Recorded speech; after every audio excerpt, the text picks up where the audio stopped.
Numbers have always made sense to me in a way people never did. While other kids were reading comic books, I was studying my father's accounting textbooks, fascinated by the elegant dance of debits and credits. By age 12, I could spot errors in tax returns that even seasoned accountants missed. My father called it my superpower. My older brother Marcus just called it weird. There she goes again, buried in spreadsheets. He'd sneer whenever he caught me working on practice problems. Live a little, Emily. Nobody likes a human calculator. But I didn't care. Numbers were honest in a way humans weren't. They didn't play favorites or hide their true intentions behind fake smiles. 2 plus 2 would always equal 4, no matter how much you wished it didn't. That dedication led me to become a forensic accountant, specializing in fraud investigation. While Marcus followed in our father's footsteps, taking over his successful construction company and expanding it into a multi-million-dollar enterprise, I built my reputation methodically, one case at a time. My work wasn't flashy, but it was meaningful. I helped small businesses recover stolen funds, exposed embezzlement schemes, and even assisted in bringing down a notorious money laundering operation. Not that any of that mattered to my family. At every gathering, Marcus dominated the conversation with tales of his latest business conquest, while my parents beamed with pride. My work was relegated to footnote status, barely worth mentioning between discussions of Marcus's new contracts and expansion plans. "So, Emily," my mother would say, her tone carefully neutral, "still doing that audit thing?" I learned to smile and nod, to accept my role as the less successful sibling. It wasn't worth explaining that I just helped recover millions in stolen pension funds, or that the FBI regularly consulted me on complex financial fraud cases. In their eyes, I would always be the odd one out, the daughter who chose a strange, unglamorous path instead of joining the family business. Everything came to a head at our father's retirement party last spring. The ballroom of the Grand Hotel was packed with business associates, friends, and family, all gathered to celebrate Richard Anderson's 30 years of success. Marcus, as the new CEO, was set to give the main speech. I arrived early, helping Mom with the final arrangements while trying to ignore the way she fussed over Marcus's place at the head table. My own seat was tucked away in a corner, practically hidden behind a large floral arrangement. "Emily, darling," Mom called out, her voice carrying that familiar note of disapproval. "Couldn't you have worn something more festive? This is a celebration, not a day at the office." I glanced down at my charcoal gray pantsuit, chosen specifically because I had to head straight to court after the party for a major testimony. "I have work later, Mom." She sighed, that special sigh reserved for my many disappointments. "Of course you do. Heaven forbid you take one day off to properly celebrate your father's retirement." Before I could respond, Marcus swept in, commanding attention in his perfectly tailored Italian suit. "Mom, the place looks amazing." He kissed her cheek, then turned to me with that familiar smirk. "Hey there, little sister." Still rocking the auditor chick, I see. I forced a smile, reminding myself that this was Dad's day. "Hello, Marcus. Congratulations on the new development deal." "Oh, you heard about that?" His surprise seemed genuine. "Didn't think you kept up with actual business news, being so busy with your, what do you call it? Financial forensics." "Forensic accounting," I corrected, even though I knew he was perfectly aware of my job title. "And yes, I do read the business section occasionally." The party progressed predictably. Dad gave an emotional speech about building the company from nothing. Mom cried appropriately.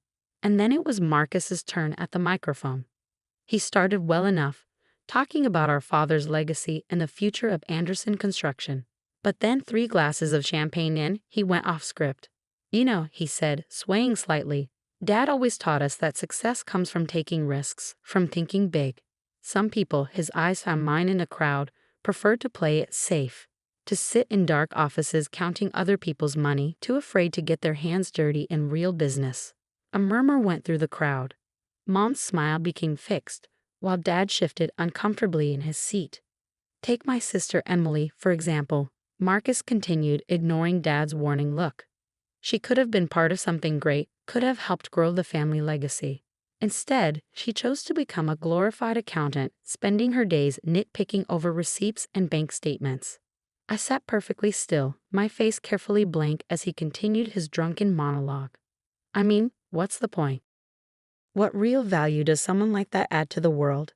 At least real accountants help businesses grow. But forensic accounting, he laughed, the sound sharp and cruel. That's just a fancy term for professional tattletale. Absolutely useless in the real business world. The room had grown uncomfortably quiet. I could feel pitying glances from nearby tables, could see Mom's mortification and Dad's anger. But I didn't move, didn't react.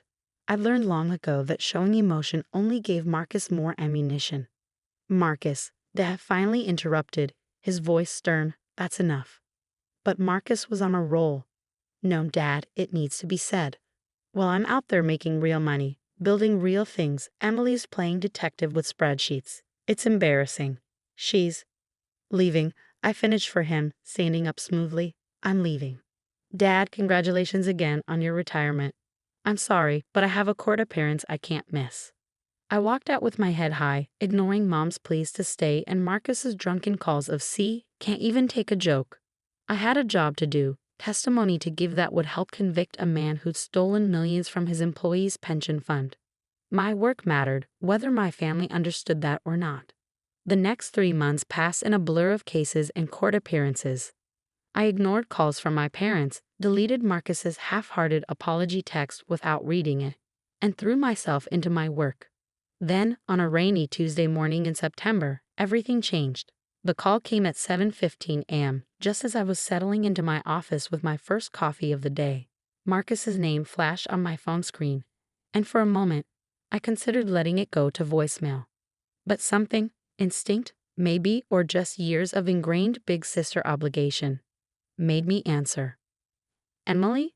His voice was rough, desperate in a way I'd never heard before. I need your help.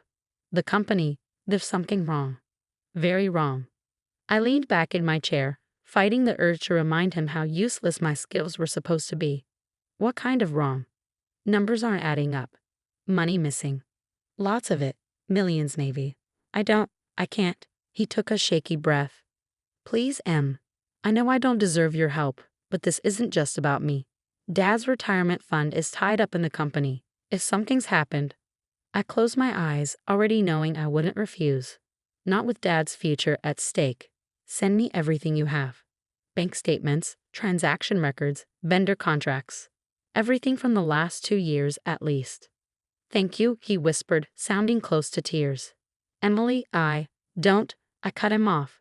I'm not doing this for you. I'm doing it for Dad. And Marcus, this isn't free. My usual consulting rate is $500 per hour. There was a long pause before he responded. That's fair. More than fair, considering. I'll clear my schedule for the next few days. Have the documents delivered to my office by noon. I hung up before he could say more, already mentally preparing for what promised to be an intense investigation. Little did I know, I was about to uncover something far bigger and more personal than either of us expected. The documents arrived at exactly 11:58 a.m., 14 boxes of financial records, contracts, and internal memos. Marcus always did have a flair for dramatic timing. I cleared my conference room, ordered lunch, and settled in for what I knew would be a long day. By midnight, I had my first suspicions. By the end of the week, I had proof. And what I found made my blood run cold. The fraud wasn't just extensive, it was elegant. Someone had constructed an intricate web of fake vendors, inflated invoices, and ghost employees, all designed to siphon money from the company so smoothly that even an experienced businessman like Marcus hadn't noticed. But what really caught my attention were the timestamps. This scheme hadn't started 3 months ago or even 6 months ago. It had started exactly 1 year before Dad's retirement. I was staring at a particularly suspicious series of transactions when my office door burst open. Marcus stood there, looking like he hadn't slept in days, his usually immaculate suit wrinkled and loose at the collar. Well, he demanded, dropping into the chair across from me. It's been 5 days, Emily. Tell me you found something. I studied my brother's face carefully. I found a lot of things, Marcus. The question is, how much do you really want to know? He ran a hand through his disheveled hair. What's that supposed to mean? I want to know everything. This is my company we're talking about. Dad's company, I corrected quietly, watching his reaction. At least it was until last year. Something flickered across his face. Guilt? Fear, before he masked it. Find Dad's company that he'd entrusted to me. Just tell me what you found. I pulled out my tablet and pulled up a spreadsheet. In the past 18 months, approximately $4.3 million has been diverted from Anderson Construction through a sophisticated network of shell companies and fraudulent invoices. Marcus went pale. 4.3 million? That's impossible. How did I not see this? Because it was designed not to be seen, I explained, turning the tablet to show him. Look at these vendor names: Summit Development Solutions, Progressive Building Materials, Elite Construction Resources. They all sound legitimate, don't they? All registered as corporations, all with professional websites and business addresses. He nodded slowly.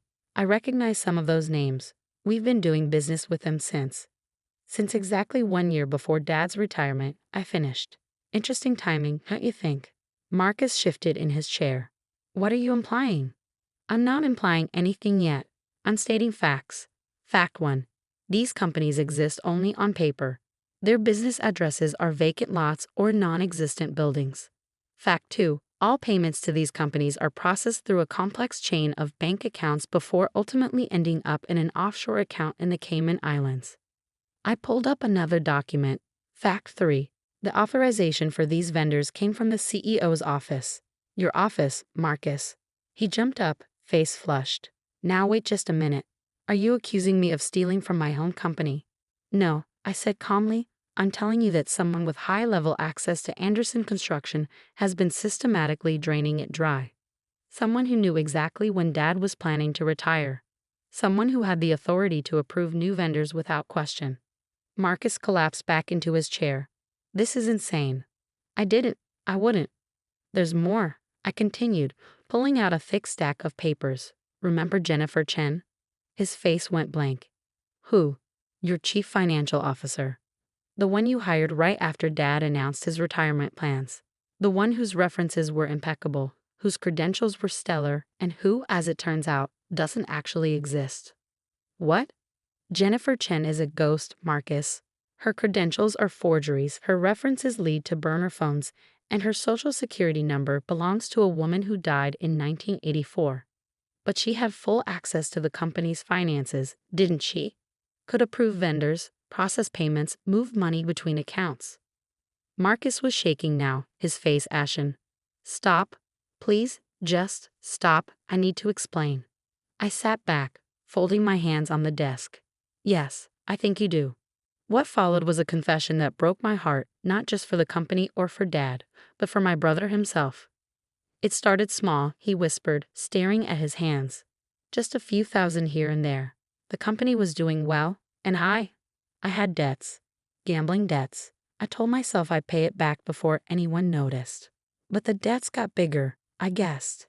He nodded miserably. I met Jennifer. Her real name is Rebecca Walsh, at a casino in Vegas. She said she could help me set up a system to divert funds, just until I got back on my feet. But then she started blackmailing me, threatening to expose everything if I didn't let her take more. And he let her, I said, my voice hard. You let her steal from Dad's company, from his retirement fund, to cover up your own crimes. Tears were running down his face now. I didn't know what else to do. If this got out, it would kill Dad. The shame, the scandal. I thought I could fix it before anyone found out. I pulled out my phone and pressed play on a recording. Jennifer/Rebecca's voice filled the room, discussing payment schedules with Marcus. His head snapped up, eyes wide with panic. You recorded our meetings? No, I said quietly. The FBI did. They've been watching Rebecca Walsh for months. She's pulled this same scam on 3 other companies. I've been working with them on the investigation since you called me. Marcus lurched to his feet. You set me up. Your own brother. I protected the company. I corrected him. I protected Dad. The FBI is willing to treat you as a victim of extortion rather than a co-conspirator, thanks to these recordings. Rebecca and her associates will go to prison. The money in the Cayman accounts has already been frozen and will be returned to Anderson Construction. And me, he whispered. You'll have to step down as CEO, obviously. There will be fines, probably some community service, but no jail time as long as you cooperate fully. I stood up, gathering my files. Oh, and one more thing, you'll be paying back every penny you took, with interest. I've already drawn up a repayment schedule. It's quite aggressive, but then again, my rates are quite reasonable for a useless forensic accountant. The meeting with our parents the next day was one of the hardest things I've ever done. Mom cried, Dad raged, and Marcus sat there looking like a scolded schoolboy as I laid out the evidence and the resolution. But when I finished explaining how I'd worked with the FBI to save both the company and Marcus from complete destruction, Dad did something he'd never done before. He stood up, walked around the table, and hugged me tight. My brilliant girl, he whispered, his voice thick with emotion. I am so proud of you. That was 6 months ago. Anderson Construction is back on solid ground now, with Dad temporarily out of retirement to help right the ship while Marcus gets the help he needs for his gambling addiction. Mom still occasionally sighs about the scandal, but even she has started bragging to her friends about her daughter, the financial crime fighter. As for Marcus, he's different now. Humbled, certainly, but also more genuine. Last week, he stopped by my office with coffee and an actual heartfelt apology. I was jealous, he admitted, staring into his cup. You always made everything look so easy, so clean. Numbers, patterns, problems, you just saw them differently. I wanted to be that sure of myself, that confident in my abilities. Instead, I tried to tear you down to make myself feel bigger. I accepted his coffee and his apology, but not his self-pity. You're good at plenty of things, Marcus. Running crews, managing projects, inspiring people to do their best work. Those are real skills. You just got lost somewhere along the way. He nodded slowly. Yeah, I did, but he found me. Guess being a professional tattletale has its uses after all. I threw a pencil at him, and for the first time in years, we both laughed, really laughed, together. Yesterday, Dad called to ask if I consider taking on a permanent role at Anderson Construction, heading up a new compliance and audit department. We need your eyes, he said, your way of seeing things. It's time this became a true family business with all our strengths working together. I haven't given him an answer yet. Part of me loves my independence, my reputation as a solo practitioner.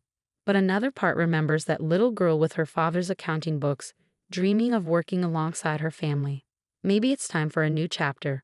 After all, numbers may not lie, but sometimes they do tell us when it's time for a change. In the end, that's the thing about family, like a complex equation. It may take time to work out all the variables, but when you finally get it right, everything balances perfectly. Sometimes it just takes a forensic accountant to show everyone exactly how the numbers should add up. The last time I saw my grandfather alive, he was working in his private lab, surrounded by circuits and prototype boards, his white hair wild as Einstein's. Alex, he'd said, looking up from his work with those sharp blue eyes that could pierce right through you. Remember what I always tell you. Innovation isn't about being first, I recited, smiling at our familiar exchange. It's about being right. And he prompted, setting down his soldering iron. The most valuable things aren't always visible on the balance sheet. He nodded, satisfied. Good boy. Now hand me that oscilloscope, would you? I was 28 then, fresh out of my PhD program in electrical engineering, working as a junior researcher at Quantum Tech, the company my grandfather had built from nothing into a billion-dollar technology empire. Everyone expected me to start at the top, but Grandpa insisted I begin in R&D just like he had 40 years ago. You need to understand how things work from the ground up, he'd said when I protested. Your uncle never did, and look how that turned out. Uncle Richard, my father's older brother, was CFO of Quantum Tech, but everyone knew he was just a figurehead.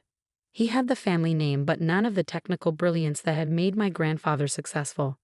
Dad might have been better suited for leadership, but he died in a climbing accident when I was 12, leaving me to be raised by my mother and grandfather.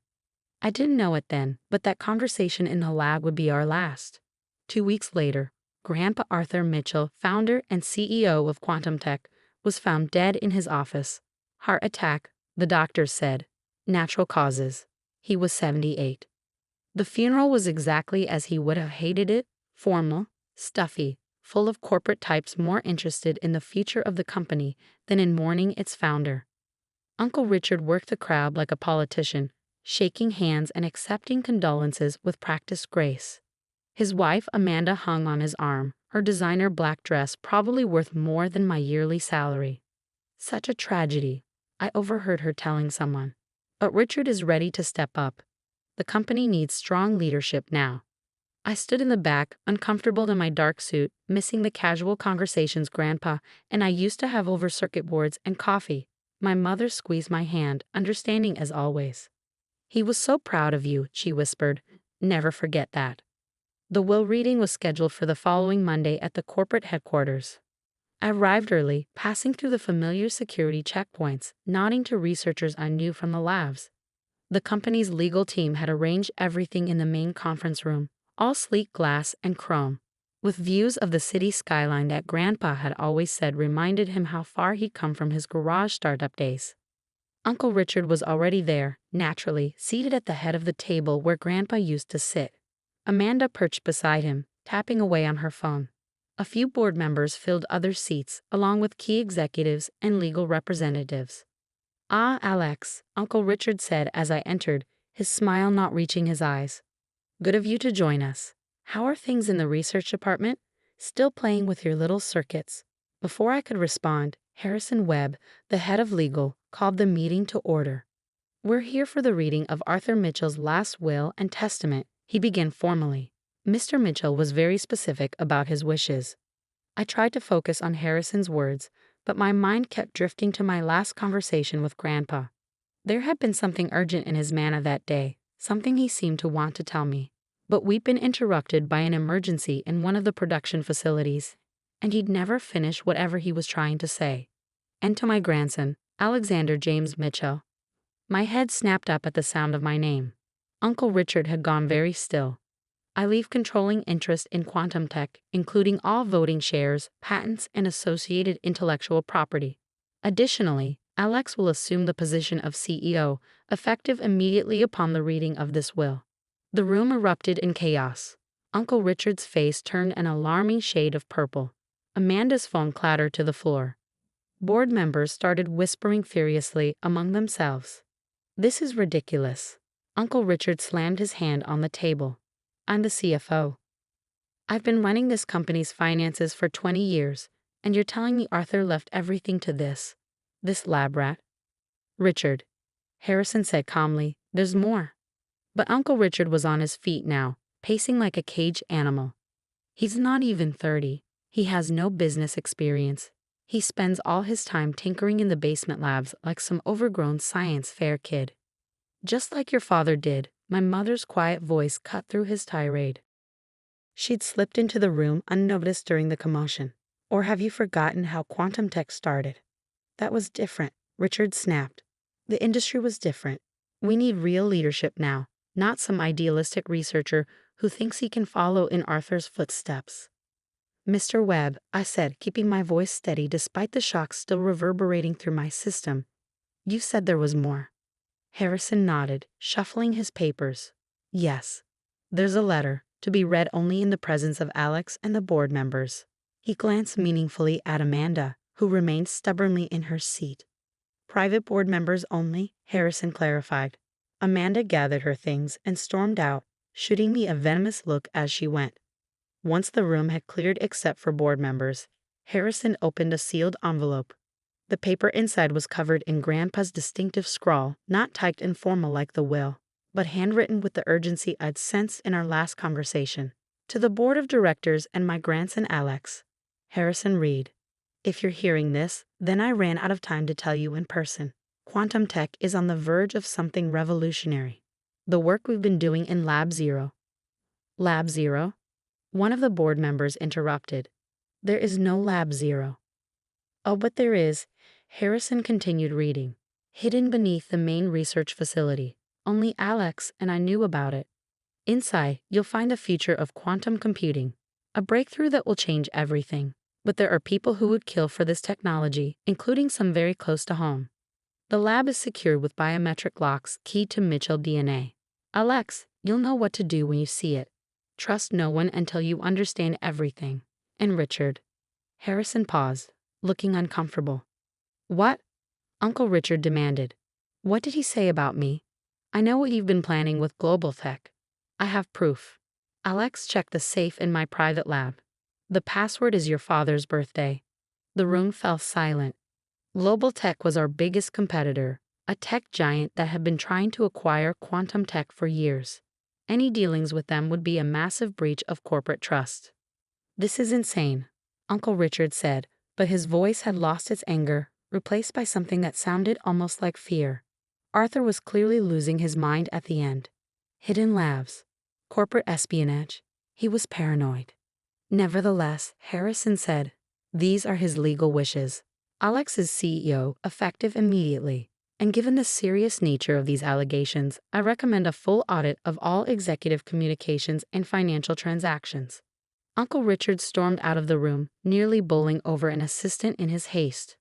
The board members gathered their things, some offering me congratulations, others looking skeptical. Soon only Harrison, my mother, and I remained. Alex, Harrison said quietly, your grandfather added something else, for your eyes only. He handed me a small envelope. Inside was a single piece of paper with just one line. The quantum key is in the music box. Be careful who you trust. The music box. I knew exactly which one he meant. A handmade wooden box that had sat on his desk for as long as I could remember. It played our favorite back piece, the one he taught me to play on piano when I was young. I need to get to his private lab, I said, standing. Now. But as I would soon discover, I wasn't the only one with that idea. The security logs would later show that Uncle Richard had accessed the lab just minutes after leaving the conference room. What they wouldn't show was what he took, or what he was planning to do with it. My grandfather's private lab was exactly as I remembered it from our last conversation. Organized chaos of circuit boards, testing equipment, and handwritten notes in his distinctive scrawl. Except for one thing, the music box was missing from his desk. Someone's been here, I said, noting the disturbed dust pattern where the box should have been. Recently. Harrison Webb, who had insisted on accompanying me, pulled out his phone. I'll check the security logs. Yes, Richard accessed the lab 12 minutes after leaving the meeting. My heart raced as I approached the wall safe hidden behind a vintage vacuum tube diagram. One of Grandpa's favorite pieces of scientific history. The combination was indeed my father's birthday, 03 to 1772. Inside, I found a thick folder labeled Global Tech and a tablet computer I'd never seen before. The folder contained emails, financial records, and photographs that made my blood run cold. Uncle Richard had been secretly meeting with Global Tech executives for months, providing them with confidential quantum tech research data. But it was the tablet that held the real bombshell. These are security recordings, Harrison observed as I swiped through the files, from cameras I didn't know existed. The footage showed Uncle Richard in numerous clandestine meetings, not just with Global Tech executives, but with people I recognized from our own board. He was planning a hostile takeover, one that would have stripped Grandpa of control over his own company. That's why he changed the will, I murmured. Grandpa found out about the conspiracy. But where was the music box? And what was this quantum key Grandpa had mentioned? A commotion outside the lab drew our attention. Through the glass walls, I could see security guards rushing toward the research wing. My phone buzzed with an alert. Unauthorized access attempted in Sublevel B. Sublevel B doesn't exist, Harrison said, frowning at his phone. I smiled grimly. Yes, it does. Lab 0. The hidden lab's entrance was exactly where I'd expected, behind a seemingly solid wall in the basement level. Accessible only through a biometric scanner disguised as a circuit breaker panel.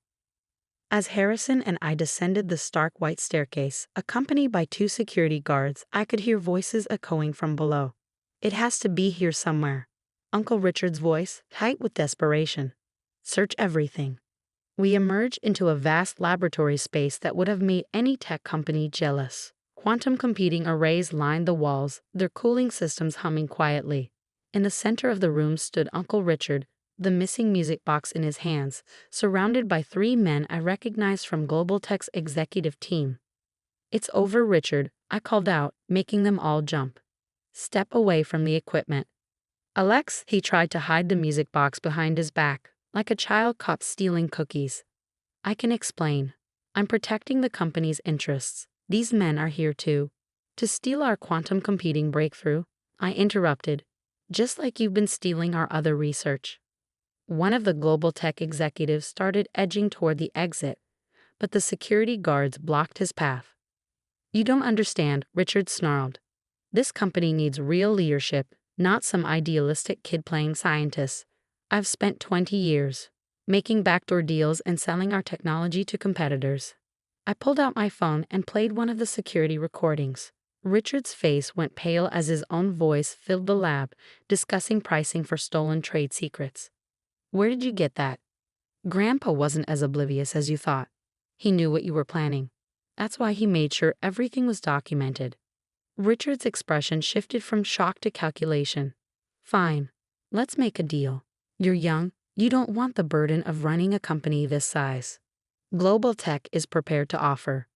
"Put down the music box," I said quietly, "before I show the board what else is on this tablet." His hands tightened on the wooden box. This is nothing but a sentimental trinket. But if you think it's so important," he held it over the edge of a nearby workbench, "maybe we should negotiate." I smiled. "Go ahead. Drop it." Something in my tone made him hesitate. "What do you mean?" "The quantum key isn't in the music box, Uncle Richard. That was just Grandpa's way of identifying who we couldn't trust. The real breakthrough." I gestured to the quantum arrays humming around us. "It's already integrated into every system in this lab. Has been for months." "You're bluffing," one of the global tech executives said. "Our sources say the technology isn't operational yet." "Your sources," I said, walking over to a terminal, "were as reliable as your ethics." I typed in a command and the screens around the lab lit up with a familiar back melody translated into quantum algorithms. "Grandpa and I completed the final tests 3 weeks ago." The patent applications were filed the next day. Richard's face contorted with rage. He hurled the music box at my head, but one of the security guards caught it mid-air. Within minutes, the lab was swarming with police and FBI agents. Harrison had quietly called them while I was keeping everyone distracted. "You'll regret this," Richard spat as he was led away in handcuffs. "You're nothing but a lab rat playing at being CEO." I picked up the music box, miraculously unharmed. "No, Uncle Richard. I'm exactly what Grandpa knew I could be. Someone who understands that real innovation isn't about being first, it's about being right."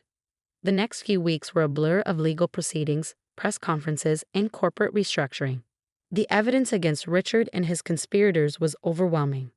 The board, once they saw the security footage and financial records, voted unanimously to support my leadership. Quantum Tech stock actually rose when the news broke. The market apparently appreciated a CEO who could protect corporate secrets and innovate at the same time. The quantum computing breakthrough, when we officially announced it, exceeded even our most optimistic projections. 1 month after the confrontation in Lab Zero, I sat in what was now my office, the music box restored to its place on the desk. My mother had just left after helping me hang a new piece of art. The vintage vacuum tube diagram that had hidden Grandpa's safe, now framed and mounted where I could see it every day. A knock at the door interrupted my thoughts. It was Dr. Chin, one of our senior researchers, practically bouncing with excitement. "Alex, the quantum network test results, they're even better than we predicted. Your grandfather's theories about quantum entanglement were spot on." I smiled, remembering all those late nights in the lab with Grandpa, discussing theories that seemed impossible then. "Show me," I said, following her toward the research wing. As we walked, we passed the wall of CEO portraits. Grandpa's photo was there now, right next to where mine would eventually hang. His eyes seemed to twinkle with that familiar mix of mischief and brilliance. "Innovation isn't about being first," I whispered. "It's about being right." And somewhere I was sure Grandpa was smiling. In the months that followed, Quantum Tech flourished under the new direction. We expanded the research division, established a foundation to support young scientists, and created a mentorship program that would have made Grandpa proud. Uncle Richard and his co-conspirators face federal charges for corporate espionage and fraud. The music box still sits on my desk, playing Batch whenever I need inspiration. Inside, where Richard never thought to look, is an old photograph of Grandpa and me in his original garage lab. Both of us covered in solder burns and grinning like mad scientists. On the back, in his handwriting, is the real key to everything. The most valuable things aren't always visible on the balance sheet: love, trust, and the courage to do what's right. Never forget where we came from, and never stop looking toward where we're going. Love, Grandpa. Sometimes, late at night when I'm working in Lab Zero, I swear I can feel his presence in the hum of the quantum arrays, in the elegant dance of electrons and algorithms, in the endless possibility of discovery. And I know that while Richard saw only dollar signs and corporate power, Grandpa saw something far more valuable: the future and someone he trusted to guide it. Innovation isn't about being first, it's about being right. And sometimes being right means honoring the past while building the future, one quantum bit at a time.